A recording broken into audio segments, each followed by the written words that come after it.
నమస్కారం. ప్రతిధ్వని కార్యక్రమానికి స్వాగతం. జంట నగరాల్లోనూ ఆ తర్వాత రాష్ట్రం అంతటా కూడా హెల్మెట్ల వాడకాన్ని తప్పనిసరి చేస్తూ ప్రభుత్వం నిర్ణయం తీసుకుంది. అసలు హెల్మెట్లు వాడడం అనేటువంటిది అవసరమా? ఇది ప్రమాదానికి లోనైనటువంటి వాళ్ళకి ఏ రకమైనటువంటి రక్షణనిస్తుంది? ఇది అమలు చేయడంలో ఉన్నటువంటి కష్ట నష్టాలు ఏమిటి, సాధ్యాసాధ్యాలు ఏమిటి అనేటటువంటి విషయం మీద ఇవాళ చర్చను చేపట్టాం. చర్చను మొదలుపెట్టే ముందు మన స్టూడియోలో ఉన్నటువంటి అతిథుల్ని మీకు పరిచయం చేస్తాను. శ్రీ సిఎల్ఎన్ గాంధీ గారు, రాష్ట్ర రోడ్ ట్రాన్స్పోర్ట్ అథారిటీ సహాయ కమిషనర్. శ్రీ కె సుబ్బరాజు గారు, హెల్మెట్ల నిబంధన మీద గతంలో రాష్ట్ర స్థాయిలో ఉద్యమం చేసినటువంటి నాయకులు, ప్రస్తుతం శాంతి సంఘీభావ సంఘం ప్రధాన కార్యదర్శిగాను, మాజీ ఎమ్మెల్యేల ఫోరం కన్వీనర్గాను పనిచేస్తున్నటువంటి వీరు భారత కమ్యూనిస్ట్ పార్టీ నాయకులు. శ్రీమతి తేజ్దీప్ కౌర్, సీనియర్ ఐపీఎస్ అధికారి, నగర పోలీస్ అదనపు కమిషనర్, ట్రాఫిక్ పర్యవేక్షణ బాధ్యతలు నిర్వహిస్తున్నటువంటి వీరు కవయిత్రి కూడా. డాక్టర్ పి రంగనాథం, 2.5 దశాబ్దాల అనుభవం ఉన్న ప్రముఖ న్యూరో సర్జన్, ఢిల్లీలోని అఖిల భారత వైద్య విజ్ఞాన సంస్థతో కలిసి హెల్మెట్ వాడకానికి సంబంధించిన అంశం మీద పరిశోధనలు చేసినటువంటి వారు.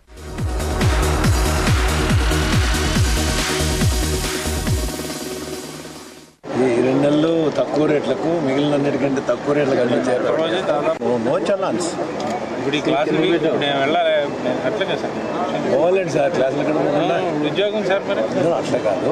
ఒకటి ఆలోచన చేయండి, చాలా ఇతర దేశాల్లో అమెరికాలో సీట్ బెల్ట్ వేసుకోకపోతే లైసెన్స్ తీసుకుంటారు రెండోసారి. ఒకసారి లైసెన్స్ ఎక్కడ పోయింది అని అంటే అది కూడా చేతులు 2 పోయినట్టు సార్. కొంచెం బేసిక్గా ఇది ఏం చేసినా కూడా సేఫ్టీ కోసము జనరల్గా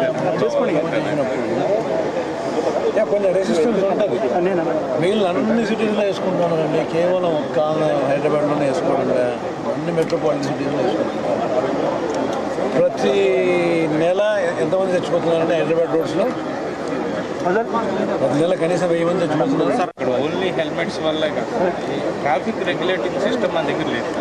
అన్నీ చేయాల్సిందే సార్.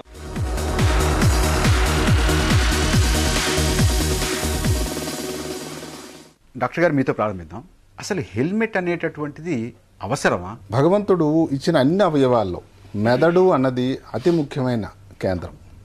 మనం చేసే ప్రతి పనికి, కదలికకి అది కేంద్రం. దానిని దృష్టిలో పెట్టుకుని ఆ సృష్టికర్త ఏం చేశారంటే, ఎంతో గట్టితరమైనటువంటి కపాలం అంటాం, స్కల్ అంటాం, అంత గట్టితరమైనటువంటి బోనుని దాన్ని ప్రొటెక్షన్ కోసం అమర్చారు.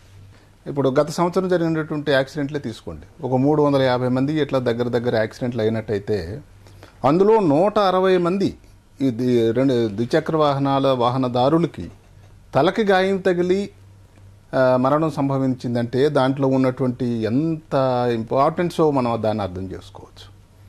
ఒకవేళ దీనికి మనం ఒక పద్ధతి ప్రకారం, మనం హెల్మెట్ అనండి, ఒక పద్ధతి ప్రకారం దానికి కానీ మనం ఒక ప్రొటెక్షన్ కానీ మనం ఇచ్చినట్టయితే ఆ కపాలానికి, ఈ ప్రమాదం మనం అరికట్టగలమేమో. ఏ కారణం వల్ల అయినా ఒకవేళ తలకి గాయం తగిలినా కూడా దాని తాలూకు ఇంటెన్సిటీ, సీరియస్నెస్ ఏదైతే ఉందో డెఫినెట్లీ ఈ హెల్మెట్ ద్వారా తగ్గించవచ్చు. సుబ్బరాజు గారు, హెల్మెట్ వాడటం వల్లే ప్రమాదాలు తగ్గుతాయి అనేటటువంటిది సరైనది కాదు. ఇవాళ ఈ 2 వీలర్ రైడర్స్ అందరూ కూడా సామాన్యులు. వాళ్ళు ఇప్పటికే అనేక రకాలైనటువంటి భారాలతో ఉన్నారు. ఇది హెల్మెట్ శిరోభారమే కాకుండా అనేక రకాలుగా కూడా ఇబ్బందిని, అసౌకర్యాన్ని కలిగించడం అనేటటువంటిది జరుగుతుంది. ప్రధానంగా అర్బన్ ఏరియాస్లో అసలు హెల్మెట్ అవసరం ఉందని చెప్పి నేను అనుకోవట్లా. ఎందుకంటే ఉదాహరణకి హైదరాబాద్ నగరమే తీసుకుందామండి. హైదరాబాద్ నగరంలో ఎక్కడికక్కడ ట్రాఫిక్ సిగ్నల్స్ ఉన్నాయి, ఎక్కడికక్కడ రోడ్డు డివైడర్స్ ఉన్నాయి.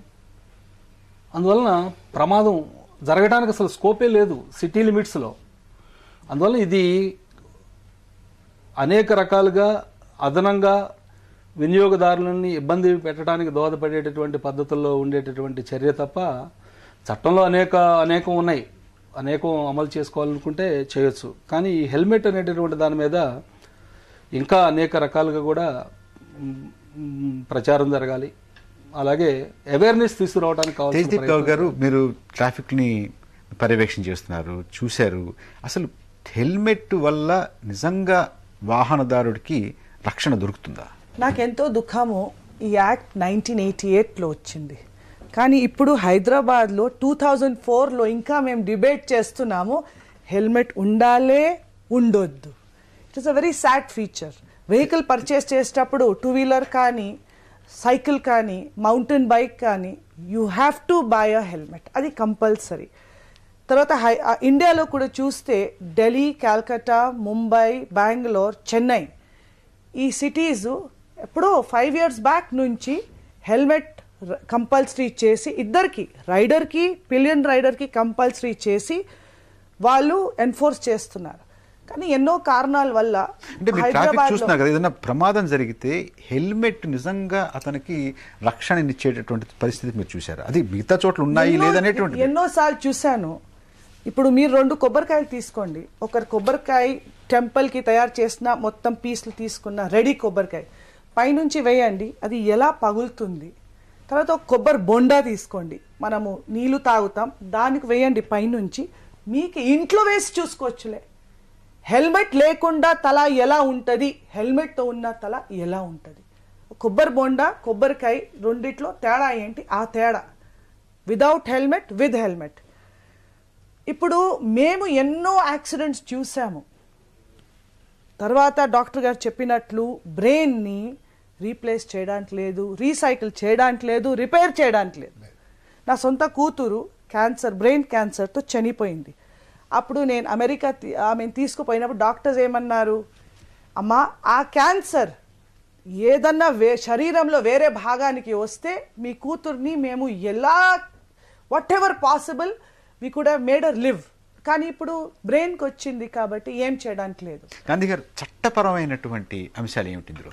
1988లో ఈ మోటారు వాహనాల చట్టం చేశారు, 89లో దీన్ని అమలుపరిచారు. అంటే 15.5 సంవత్సరాలు అయిందండి.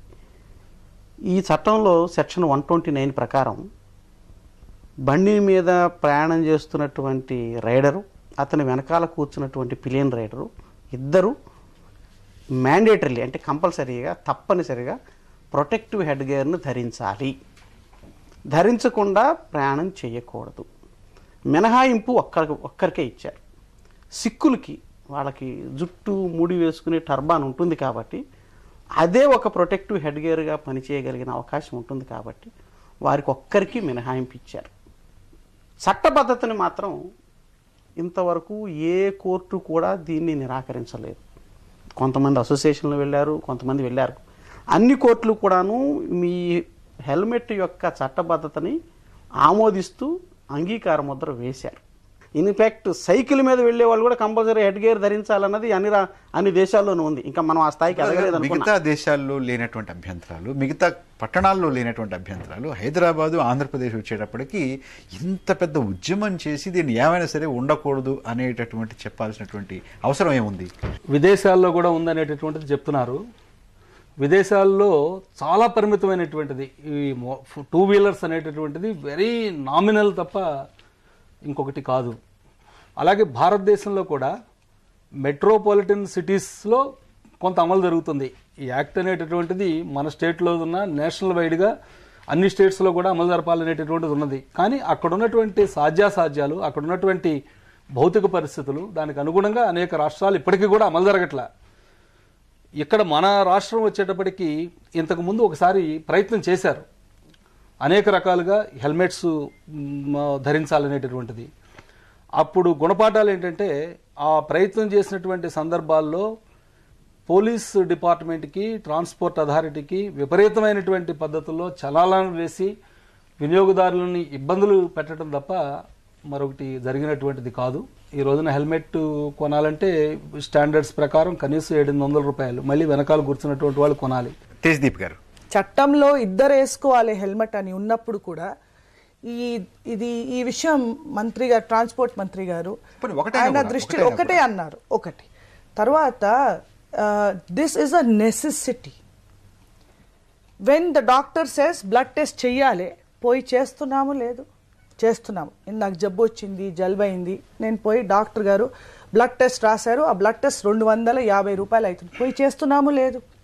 అలాగే నేను 2-వీలర్ కొనుక్కున్నాను, ఆ 2-వీలర్ మీద ఆఫీస్కి వెళ్ళాలి, కాలేజ్కి వెళ్ళాలి, లేకపోతే ఇంకొక చోట వెళ్ళాలి, బిజినెస్కి వెళ్ళాలి. అప్పుడు it is necessary. I'm spending 20,000 20,000 ఆ 2-wheeler మీద ఖర్చు పెట్టేటప్పుడు what is this small additional amount to make sure your life is safe? ప్రపంచంలో అందరు ద్విచక్ర వాహనాలు వాడేవాళ్ళు చేసేటప్పుడు హైదరాబాద్ పబ్లిక్ ఎందుకు ప్రాబ్లము? అది నేను అడిగేది. రెండోది, మీరు స్టాటిస్టిక్స్ చూడండి, మీకు ఆశ్చర్యపడిపోతారు. 2002లో 757 యాక్సిడెంట్స్, హెడ్ ఇంజరీస్ జరిగినాయి 2-wheelersకి. 2003లో 904, 2004లో ఇప్పుడు దాకా ఆల్మోస్ట్ 500 యాక్సిడెంట్స్. దాంట్లో ఈ యాక్సిడెంట్లో ఎంతమంది చనిపోయినారంటే 2002లో 227 మంది, 2003లో 273 మంది, ఇప్పుడు దాకా 2004లో 155 మంది. అయినా కూడా ఒప్పుకోరా మీరు? నేను కూడా ఒకటి యాక్చువల్గా మేడం గారు చెప్పినటువంటి స్టాటిస్టిక్స్ ఉన్నాయి. ఇది 2-wheelersకి సంబంధించి అస్సలు టోటల్గా సిటీలో ఎన్ని యాక్సిడెంట్స్ జరిగాయి, జరిగినంత మాత్రాన హెల్మెట్స్ లేకపోవటం వల్లనే ఇది జరిగిందనేటటువంటిది సరైనది కాదు. అనేక కారణాలు అందులో ఉండొచ్చు. గాంధీ గారు, సుబ్బరాజు గారు చెప్పే దానిలో సబబు లేదండి. ఎందుకంటే ఒక ప్రమాదాలను విశ్లేషించినప్పుడు జరిగే ప్రమాదాల్లో 50% మరణాలు తలకి దెబ్బ తగ్గడం వల్లే జరిగినాయి.